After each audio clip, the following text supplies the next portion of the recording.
Buenos días a todas y a todos. Hoy estamos reunidos en este día 5 de julio de 1923 para conmemorar el aniversario de nuestro ejido en México, que fue en 1923. Bienvenidos sean todas y todos a este centro turístico ejidal del municipio de Santa Inés Zacatelco. Bienvenidos todos. La presentación del libro Altepec Tlaxcalteca Topoyanco, linaje y casa señorial en el periodo novohispano, por el doctor Osvaldo Castillo Juárez. Muy buenos días a todas y a todos, los saludo de manera muy afectuosa. Comentarles que es un texto que agradezco mucho a la historiadora Lacey y a nuestro amigo historiador Gilberto, que conjuntamente nos han ayudado y coadyuvado a poder andar presentando lo que nosotros realizamos como académicos y como historiadores en particular, muy independientemente de los escenarios sociales que hoy coordinan y coadyuvan a la sociedad que vivimos en el siglo XXI. Nosotros nos dedicamos al entendido en el escenario de lo que implica la cultura, la historia, el reconocimiento de los espacios culturales para lo que hemos denominado las culturas indígenas antes, en y después del contacto con los españoles. No ha sido fácil poder presentar un libro que hoy lleva consigo el conocimiento ancestral a través de la lengua indígena, como por ejemplo el altépetl, el tlaxilacal, el tecali, el altepeme, por ejemplo, entre otras categorías que vamos a ir encontrando. Hoy los vemos así cuando revisamos documentos como fuentes primarias, entiéndase libros parroquiales, libros sacramentales, libros públicos o archivos privados, que nos han llevado, además de las entrevistas con los tiashcas, los tlactuani, lo que hemos llamado los pilis, como herencia de la antigua palabra, diría Miguel León Portilla, para poder conmemorar y poder comprender qué implica Tlaxcala en el siglo XXI a través de los diversos procesos históricos que la han definido en el presente, como por ejemplo hoy Santa Inés Zacatelco. Debo de decirles que el texto que nosotros ponemos a la disponibilidad del público ha sido editado por nuestra máxima casa de estudios, la Universidad Autónoma de Tlaxcala, precisamente en marzo del año pasado, donde tiene un principal objetivo la presente publicación. No es identificar, tampoco es promulgar, tampoco es difundir lo que muchos nosotros pensamos que ya está en el museo, que es la cultura indígena. Simplemente es mostrar lo que mantenemos por herencia propia a través del color de la piel, a través de la lengua, a través de las costumbres, de la cosmovisión, por medio de lo que implica nuestra vida cotidiana, y hoy en particular un hecho histórico muy importante que estamos conmemorando y que nace en el proceso de uno de los hechos históricos que han marcado la historia de nuestra sociedad, que es precisamente la etapa revolucionaria y postrevolucionaria. Santa Inés Zacatelco es un espacio medular. Quienes hemos consultado la reconfiguración de los pueblos indígenas desde la llegada de los españoles, en particular del siglo XVI en adelante, vamos a vislumbrar, por ejemplo, que Santa Inés, reitero, es un foco articulador de lo que implica no solo la secularización, no solo la repartición de las tierras indígenas, sino vamos a llamarle la identidad de los pueblos de la zona suroriente de Tlaxcala. Los pueblos cabeceras, antiguamente hablándose como Topoyanco, Zacatelco, San Pablo del Monte y San Luis Teolocholco, fueron conocidos hasta lo que va a ser mediados del siglo XIX como los 4 pueblos cabeceras que van a articular la reconfiguración de los espacios indígenas de Tlaxcala, tanto en la colonia como en el siglo XIX o en sus diversos procesos históricos, como hemos llamado el prosperato para nosotros, dentro de un ejercicio denominado como el porfiriato.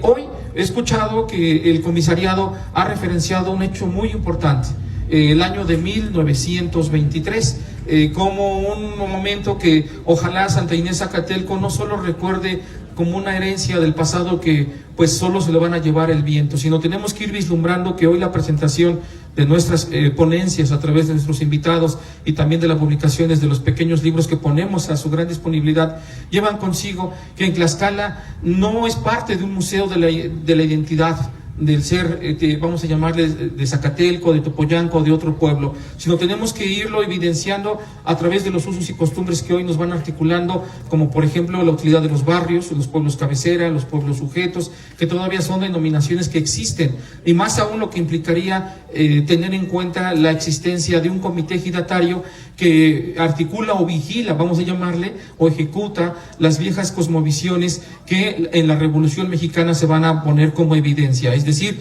en el periodo de Venustiano Carranza, en 1915, por ejemplo, el 5 de enero de este año, Venustiano Carranza va a ir legitimando la existencia de una corporación ejidal que cuide las tierras de los pueblos. Es decir, estos espacios no son otra cosa más que el almacenamiento, el bien comunitario de lo que implicaría la producción ejidal a través de la agricultura, a través de la ganadería o de otros espacios de actividades económicas del lugar. Ya va a ser hasta 1934, por ejemplo, que el general Lázaro Cárdenas, quien va a ser el que va a institucionalizar la utilidad y la legitimidad de los ejidos para poder coadyuvar y poder cuidar los espacios que resguardan tierras ancestrales. Pero bueno, los ejidos se centran en el siglo XX, como lo podemos ver así de manera muy sinonímica, muy breve, pero tenemos que ir vislumbrando que Zacatelco tiene una edificación de sus espacios que va más allá desde la llegada de los españoles. Y tenemos que ir comprendiendo que Zacatelco está inmerso de un todo. Hoy, por ejemplo, hace una semana y media, creo que ustedes habrán escuchado en las noticias locales, si no me recuerdo, creo que Ixtenco fue ya denominado nuestro tercer pueblo mágico, ¿no? ¿Qué categoría utilizó Ixtenco? Que todos los pueblos de Tlaxcala tenemos, y que precisamente no bajo una idea de promulgar solo una cuestión que puede quedar en un orden institucional de 3 o 4 o 5 años, sino que llevarlo a la identidad, como por ejemplo hoy de los pueblos comunitarios a través de los ejidos de la tierra. Ixtenco tiene lo que Zacatelco también preserva, lo que Topoyanco también preserva. Lo que necesitamos retomar fuertemente es la identidad de la cosmovisión comunitaria. Muchos comprendemos que este término es similar a lo que podría ser la vida de un habitante que hace faena pública, y no, el entendido comunitario es que resguarda cosmovisiones y patrones ancestrales que para nosotros serían como por ejemplo la utilidad del reconocimiento de valores. Uno de ellos podría ser el reconocimiento de los dones, el reconocimiento de la palabra, el reconocimiento de los espacios, que para muchos de las generaciones actuales hemos olvidado o hemos omitido. Si ustedes le preguntan a un sabio, por ejemplo, de Zacatelco, ¿qué implica el Altépetl?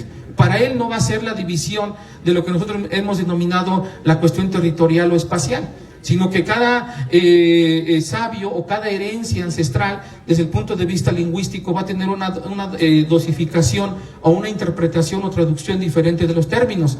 Pero una media es que los lugareños van a poder identificar sus términos autóctonos o indígenas a partir de la idea del lugar de origen.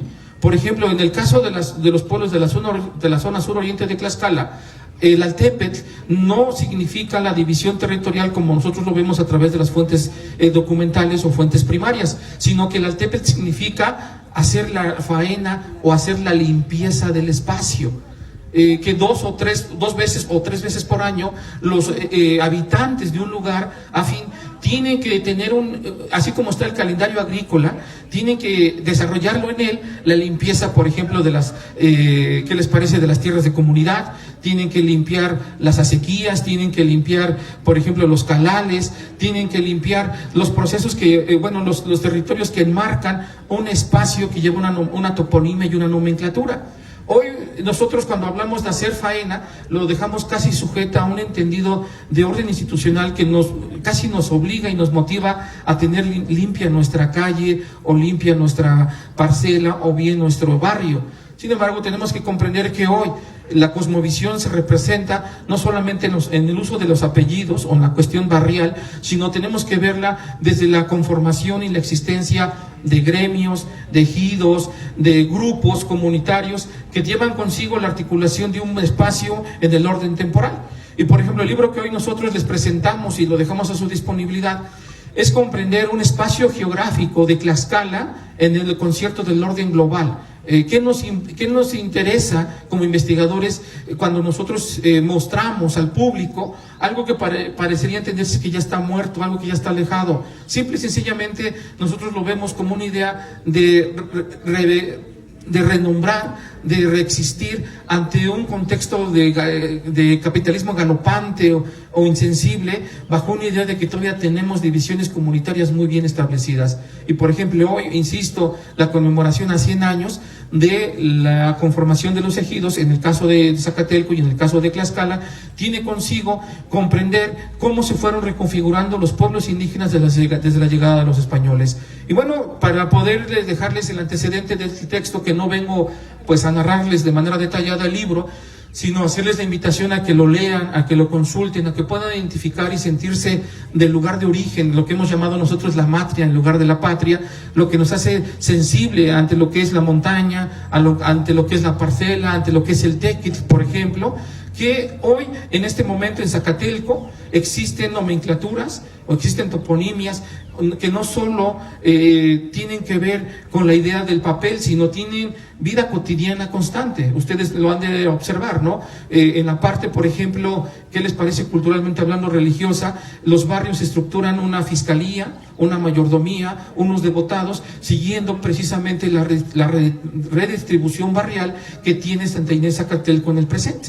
Y entonces vamos desde ahí a encontrar que no hay una omisión de la historia actual que tiene Santa Inés Zacatelco. Yo les debo de comentar que desde el año de 1600, por ejemplo, 41 al 46, Santa Inés Zacatelco va a tener una hegemonía muy importante en el reconocimiento institucional, no solo por el orden obispano, no solo por la parte del obispado de Puebla, sino también por la parte, vamos a llamarle local y lugareña, que implica Topollán en el contexto de Tlaxcala, o más en lo que hemos denominado en la parte suprarregional, ¿no? Porque Zacatelco articula en la parte comercial por caminos reales, por veredas, por lo que implica la apertura del comercio suprarregional del periodo colonial o en la parte novohispana. El texto que hoy nosotros les dejamos a su consideración lleva como principal también utilidad que podamos identificar cuáles son las permanencias que nos han dejado nuestros ancestros o nuestra cultura de cosmovisión indígena, ¿no? Esto se representa básicamente en la existencia de la repartición de las tierras, en la utilidad de las familias, pero también en la reconfiguración de los espacios. En este libro, por ejemplo, que parte desde el siglo XVI y termina hasta el siglo XVIII, que es una retrospectiva metodológica que nosotros hemos llamado desde la historia regional, desde la historia cultural, desde la etnohistoria, desde la lingüística histórica, por ejemplo, como metodologías que utilizamos en el proceso de la historia para poder identificar qué importancia y qué relevancia tienen los espacios de Tlaxcala al mundo. ¿Qué mostramos al mundo no como un museo, sino como algo que existe cotidianamente? Ixtenco es lo que logró realizar, al igual que Tlaxco, al igual que Huamantla, por ejemplo, nuestros tres pueblos mágicos que tenemos hoy en este momento, lo que han identificado particularmente lo que tienen y que nos hace viables, nos hace originales y además nos convierte en relevantes en el contexto de una economía mundial, ¿no? Que muestra Santa Inés Zacatelco, que sea propiamente originario, que sea única de ella y que no se repita, además de que lo que implica esta vida cotidiana desde el punto de vista ancestral, que parece que entenderse que la cultura es similar, pero que tiene particularidades muy concretas. Santa Inés Zacatelco, les adelanto, tiene una herencia muy fuerte, que es la cosmovisión de la división de sus tierras de antecedentes indígenas, que se van a llamar Altepetl, Tecali, Tlaxilacali, Huehuecali, y que posteriormente se conforman en la existencia de los ejidos, ¿no? Que es una reinterpretación y una combinación de la utilidad de las tierras ancestrales y que hoy, pues básicamente en Zacatelco todavía se resguarda. En algunos municipios o algunos pueblos de la zona suroriente de Tlaxcala se han extinguido la existencia de los ejidatarios, ¿no? Yo he observado que han quedado sujetos ya a otros intereses particulares que en algunos momentos son más de orden institucional y no de orden comunitario, con una visión precisamente de orden ancestral o de orden indígena. ¿Qué puedo decir del libro que hoy les presento? Muestra básicamente la cosmovisión originaria que nos caracteriza a todos, ¿no? O sea, no podemos pensar en un racismo en Tlaxcala, que desafortunadamente se empezó a implementar desde lo que fue finales del siglo XIX y que bajo investigaciones lo hemos comprobado, cuando en Tlaxcala pues todos venimos de una herencia similar, una herencia autóctona, una herencia que nos identifica y que nos ayuda a conformar los espacios que hoy vivimos, ¿no? No podemos llamarnos también traidores bajo un contexto de la conformación del Estado Nacional Mexicano del siglo XIX o mediados del siglo XIX, cuando en Tlaxcala conocemos bien nuestras raíces y nuestra identidad, que nos ayuda a comprender el presente, no el futuro ni el pasado, pasado, sino básicamente el presente. Yo felicito mucho a las autoridades que hoy están realizando estos eventos, porque tienen consigo, reitero y casi hasta proclamo esta parte, de poder conmemorar la memoria histórica que se representa a través de la antigua palabra, entiéndase del náhuatl, por ejemplo, a través de las diversas genealogías que hoy se representan en la utilidad de apellidos que ustedes mantienen, 2, en la utilidad de los nombres, 3, en el resguardo de los patrones ancestrales por medio de lo que sería la utilidad de las tierras indígenas, y por último, pues les dejo esa cordial reflexión de que quien pues incomprende su pasado o quien ignora su pasado, evidentemente repetirá esos mismos errores en el presente. Quedo muy agradecido con ustedes, estoy a sus órdenes. El texto que ponemos a su disponibilidad lleva consigo a analizar todos esos procesos que ha vivido Tlaxcala en el tiempo y que no solo tienen que ver con un orden de características municipales, porque anteriormente hay que recordar de manera muy rápida las divisiones quedaban sujetas a mojoneras, a pedreras, a maguilleras, que eran precisamente los basamentos de orden comunitario que identificaban la hermandad entre uno y otro lugar. Hoy, bueno, lo hemos llevado este día de las toponimias, de que yo soy de este espacio, tú eres del otro y no puedes interferir en mis tierras. Si buscamos el origen, venimos de familias ancestrales únicas y núcleos solidarios que nos van a ayudar a entender que venimos de linajes propiamente autóctonos y linajes únicos que no son repetibles. Muchísimas gracias y pues quedo. Cuando me dijeron que hablara de 100 años de ejido en México, me puse a buscar y no encontré 1923. ¿Qué ocurrió en 1923? Fue un decreto sobre el ejido en Tlaxcala y en México también. Y existen documentos donde ahí aparece, digo, en el caso de Tlaxcala, todos los polígonos, todo cómo se repartió esas tierras. Correcto, bueno, no lo hallé, pero encontré, en cambio, que en 1923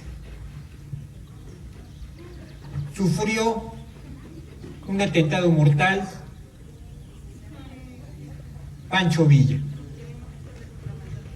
Pancho Villa andaba en Canutillo, Durango, una vieja hacienda que le asignó el gobierno para que no hiciera mayores actividades militares. No era una hacienda, era una colonia militar, donde vivían casi todos los militares villistas, unas 80 personas, 600 acres de trigo, pastizal de ganado de registro. Villa organizó el trabajo comunal, convirtió la iglesia en troje, compró maquinaria agrícola, sembró trigo, maíz y frijol.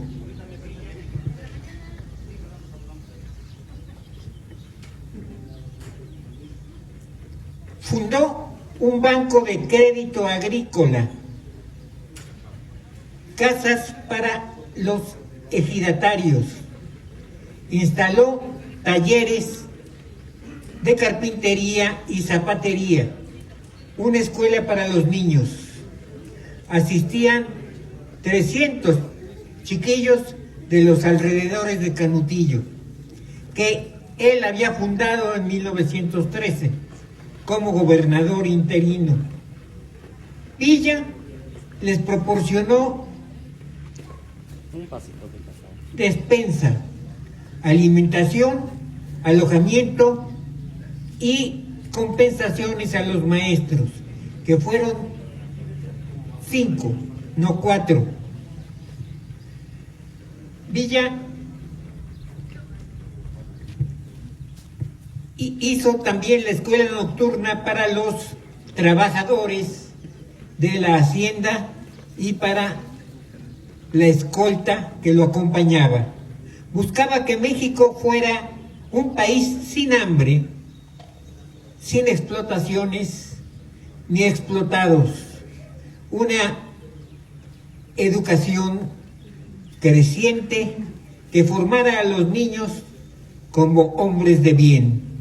Educación integral, humanitaria, justiciera, revolucionaria.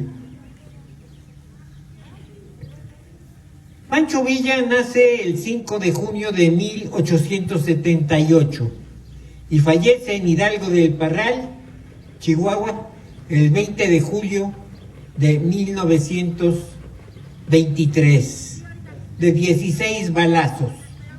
Villa proporcionaba las semillas, los caballos, la maquinaria y la herramienta necesaria para el trabajo. Los trabajadores hacían el trabajo y obtenían 1/3 de la cosecha.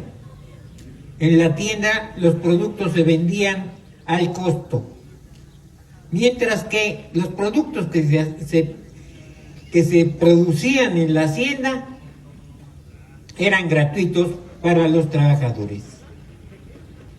Con su asesinato, el proyecto se fue al caño. La infraestructura y los medios de producción en los núcleos agrarios. Características del ejido.